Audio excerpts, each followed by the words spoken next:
আসসালামু আলাইকুম প্রিয় দর্শক, আজ আবার ডাক্তারদের নিয়ে একটু কথা বলবো। মাঝে ভেবেছিলাম যে ডাক্তারদের নিয়ে কথা আর বলবো না, কারণ আমার কিছু মন্তব্য নিয়ে অনেক ডাক্তাররা খুব মনক্ষুণ্ণ হয়েছেন, হইচই করেছেন।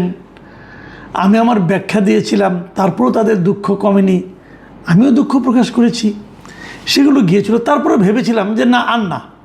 কিন্তু ইন্টারেস্টিং হলো কি জানেন, একটা আমার অভিজ্ঞতার কথা বলি।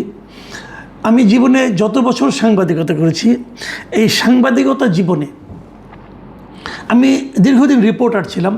আমি যত রিপোর্ট করেছি, সেই রিপোর্টের সিংহভাগ রিপোর্টই ছিল, মানে আমার তো মনে হয় 70% বেশি রিপোর্ট ছিল এই ডাক্তার, স্বাস্থ্য ব্যবস্থা, ওষুধ, হাসপাতাল এগুলো নিয়ে।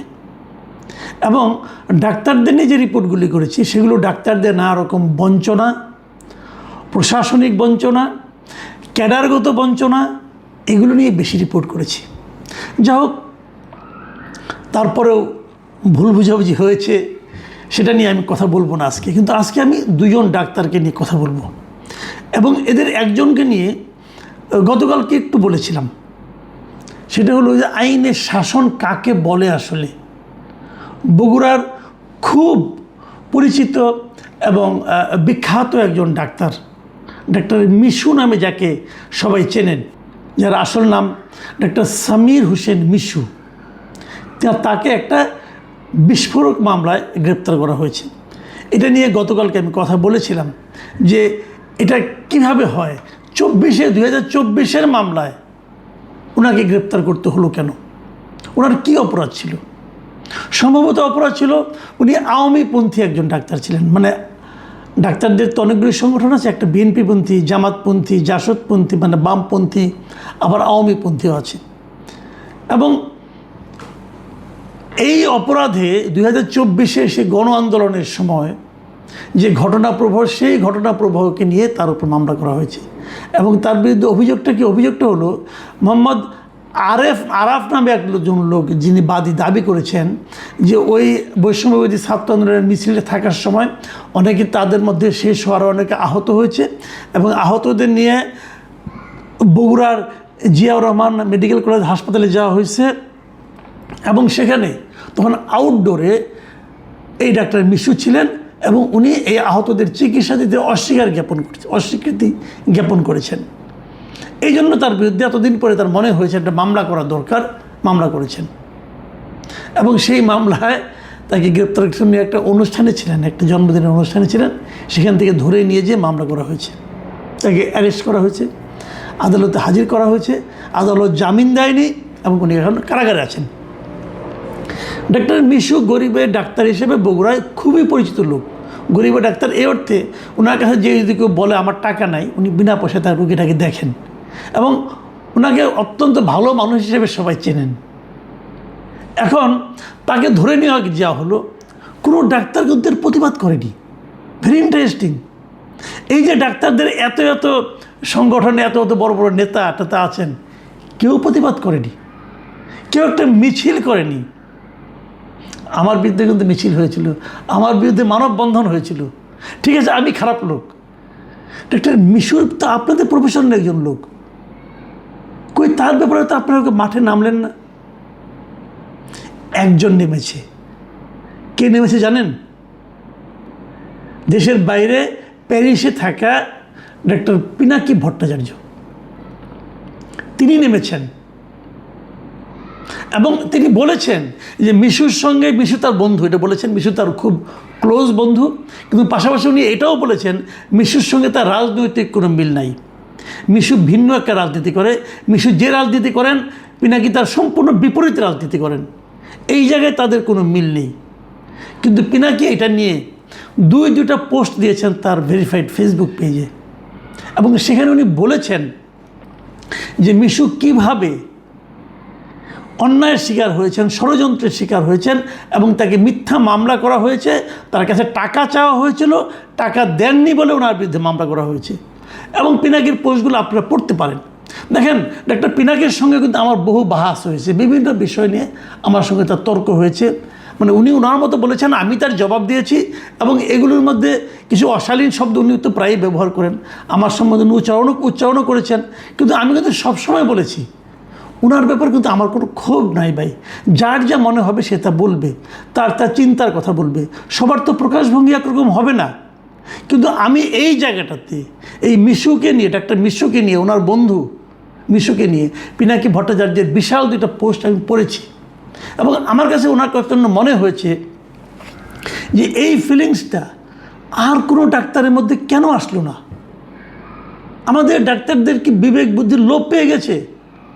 ওনারা কি ওনাদের প্র্যাকটিস নিয়ে এত ব্যস্ত হয়ে পড়েছেন যে একটা প্রতিবাদ করতে গেলে যতটুকু সময় যাবে অতটুকু সময় ওনারা দিতে পারবেন না ওনাদের স্বজাতির একজন লোকের জন্য?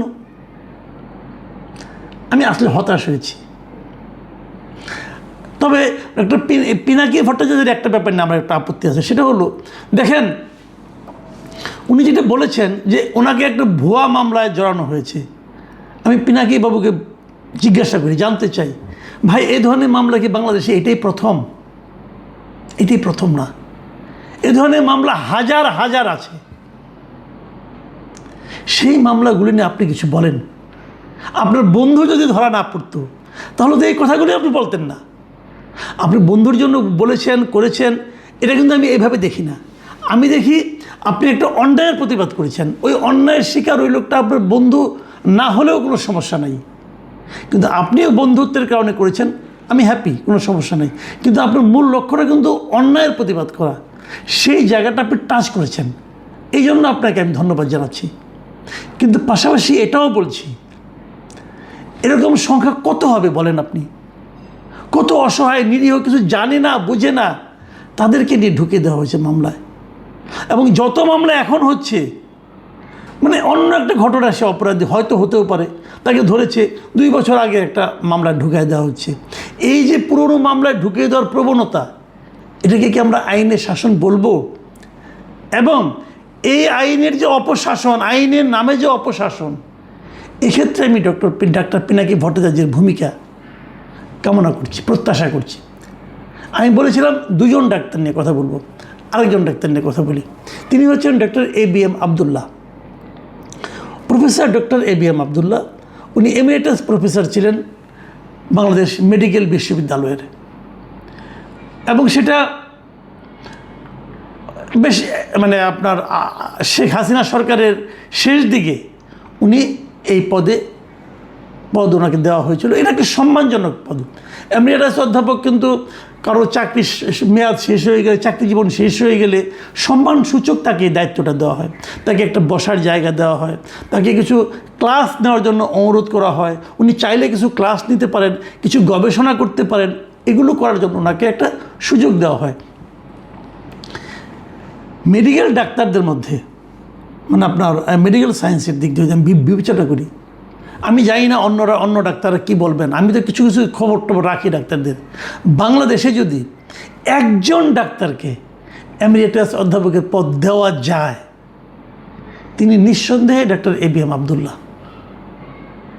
ডক্টর ABM আবদুল্লাহর প্রকাশনা, মেডিসিনের উপরে লেখা ওনার বই, দেশে বিদেশে পাঠ্য বই, ওটা আজকে থেকে না, কিন্তু আরও অনেক বছর আগে থেকে। এই আওয়ামী লীগ সরকার যে 2009 ক্ষমতা এসেছে, তারও আগে থেকে প্রফেসর ABM আবদুল্লাহর বই স্টুডেন্টরা পাঠ্য বই হিসেবে পড়ে, MBBS স্টুডেন্টরা পড়েন। ওনার দেশে বিদেশে অনেকগুলি প্রকাশনা, ওনার গ্রন্থের সঙ্গে প্রায় 10-12টা। এমন একজন লোককে এমিরেটাস অধ্যাপক পদে নিয়োগ দিয়ে, যারাই দেখ, সেটা হাসিনা দেখ, সেটা এরশাদ দেখ, সেটা যে কেউ দেখ, কিন্তু এটা কিন্তু যোগ্য লোককেই দেওয়া হয়েছিল। সেই পদটা আজকে এই বাংলাদেশ মেডিকেল বিশ্ববিদ্যালয় তার সেই এমিরেটাস অধ্যাপক হিসেবে নিয়োগটাকে বাতিল করেছে। কেবল বাতিল করে শেষ করেনি, সেই সঙ্গে বলেছে যে তার সেই সময়ে সে যে বেতনটা পেয়েছে, এই বেতনটা তাকে বিশ্ববিদ্যালয়কে ফেরত দিতে হবে।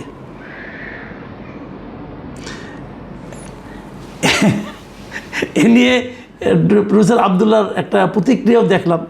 ওনার প্রতিক্রিয়া দেখে আমার মনটা খুব খারাপ হয়ে গেছে। আমার কাছে মনে হয়েছে উনি এত আহত হয়েছেন মানে ওনার অনেক ছাত্র, দেশের বড় বড় প্রফেসর, ওনার অনেক ছাত্র।